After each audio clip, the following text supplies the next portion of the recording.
Konflik LCS makin buruk. Petinggi Amerika buru-buru ingin kunjungi Indonesia.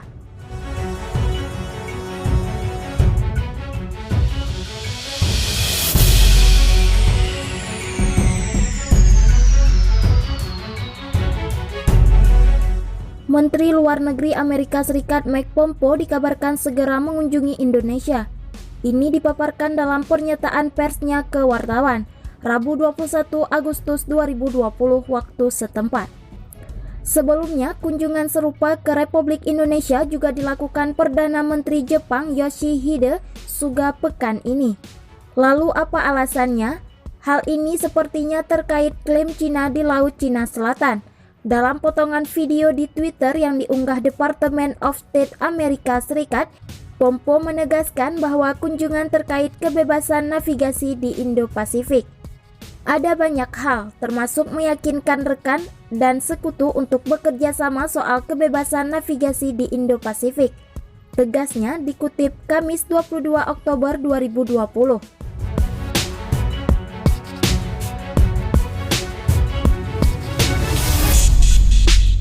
Pompeo yakin semua negara bisa bekerja sama untuk menghalau Partai Komunis Cina. Sebelumnya, karena selisih di LCS, Cina bersitegang dengan sejumlah negara ASEAN, seperti Vietnam, Malaysia, Filipina, dan Brunei. Kunjungan ini juga diumumkan setelah sebelumnya Reuters memberikan Republik Indonesia menolak masuk jet tempur canggih mata-mata Amerika Serikat. P-8 Poseidon mendarat. Sejak Juli hingga Agustus, menurut Reuters, Amerika Serikat mengirimkan permintaan khusus agar pesawat Boeing itu bisa mampir dan mengisi bahan bakar. Penolakan langsung diberikan Presiden Joko Widodo. Sebelumnya pendekatan disebut sumber media itu dilakukan ke Menteri Pertahanan dan Menteri Luar Negeri.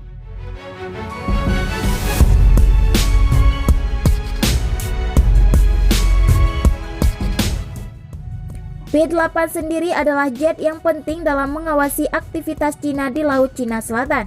Amerika Serikat baru-baru ini menggunakan pangkalan militer di Singapura, Filipina, dan Malaysia untuk mengoperasikan penerbangan P-8 di atas LCS. Sementara itu, belum ada komentar dari Cina. Namun pekan lalu Menteri Luar Negeri Cina Wang Yi juga melakukan safari ke Malaysia. Di sana ia meminta negara ASEAN bersatu melawan Amerika Serikat. Ia menyebut Amerika Serikat sebagai gangguan eksternal di LCS.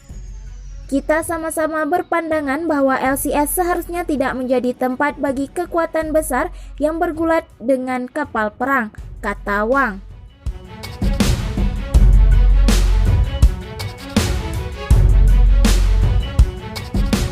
Cina dan ASEAN memiliki kapasitas dan kebijaksanaan penuh, serta tanggung jawab untuk menjaga perdamaian dan ketenangan di LCS.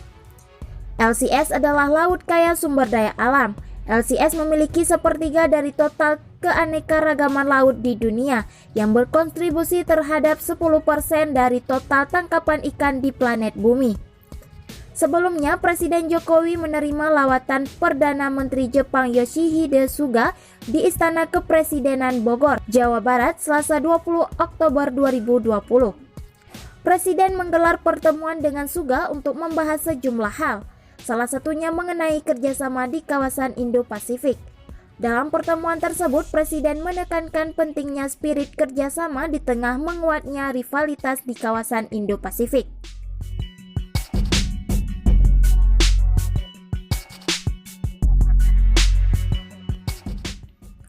Kemitraan Indonesia-Jepang dalam memperkuat kerjasama multilateral. Saya menekankan pentingnya spirit kerjasama terutama di tengah menguatnya rivalitas yang semakin menajam di tengah kekuatan besar dunia, kata Presiden.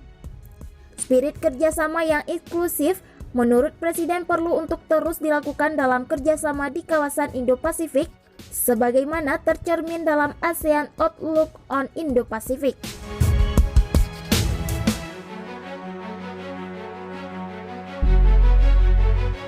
Dikutip dari kemlu.co.id, ASEAN Outlook on Indo-Pasifik merupakan penegasan posisi ASEAN dalam perannya untuk menjaga perdamaian, keamanan, stabilitas, dan kemakmuran di kawasan Indo-Pasifik yang mencakup Asia Pasifik dan Samudra Hindia. Outlook ini mengedepankan pendekatan dialog dan kerjasama yang terbuka dan inklusif di bidang yang menjadi prioritas ASEAN, yaitu maritim, ekonomi, konektivitas, dan pencapaian SDGs.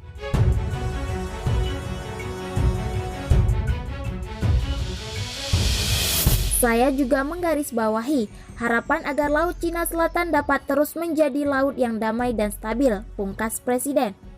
Perdana Menteri Jepang Yoshihide Suga mengatakan bahwa Jepang setuju dengan konsep ASEAN Outlook on Indo-Pasifik yang dipelopori Indonesia. Jepang menurutnya memiliki kesamaan fundamental dengan visi Indo-Pasifik yang bebas dan terbuka.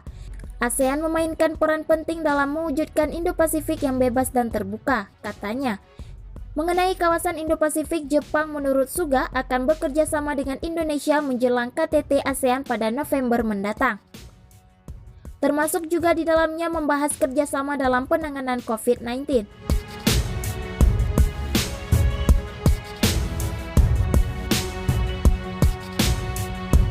Dukung perdamaian di Laut Cina Selatan. Perdana Menteri Jepang Yoshihide Suga di Indonesia pada perjalanan luar negeri pertamanya sejak menjabat menyatakan pada Selasa 20 Oktober 2020 mendukung upaya Asia Tenggara untuk mencapai perdamaian di Laut Cina Selatan.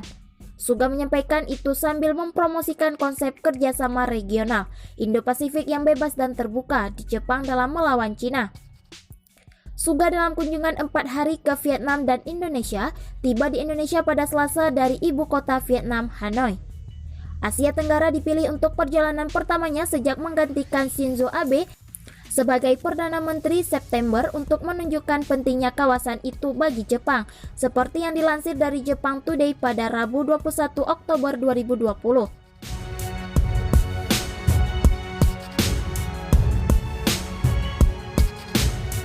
Setelah mengadakan pembicaraan dengan Presiden Indonesia Joko Widodo, Suga mengatakan negara-negara Asia Tenggara adalah kunci untuk mengejar Indo-Pasifik yang bebas dan terbuka, atau FOIP, Free and Open Indo-Pacific Jepang.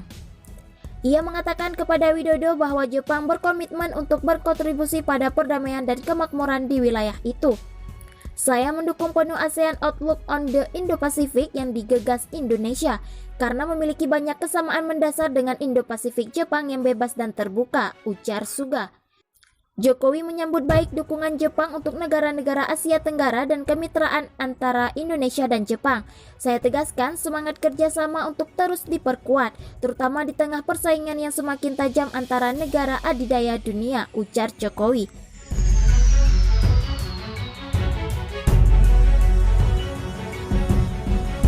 Saya juga menggarisbawahi harapan saya agar Laut Cina Selatan dapat terus menjadi lautan perdamaian dan stabilitas, tambahnya. Suga mengatakan kedua pimpinan juga setuju untuk memperkuat hubungan pertahanan bilateral dan akan bekerja untuk mengadakan pembicaraan Menteri Luar Negeri dan Pertahanan 2+2 yang kedua.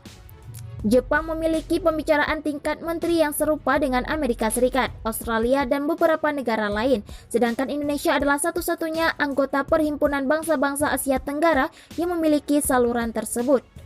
Kedua belah pihak juga sepakat untuk bekerja menuju pencapaian alutsista dan perjanjian transfer teknologi.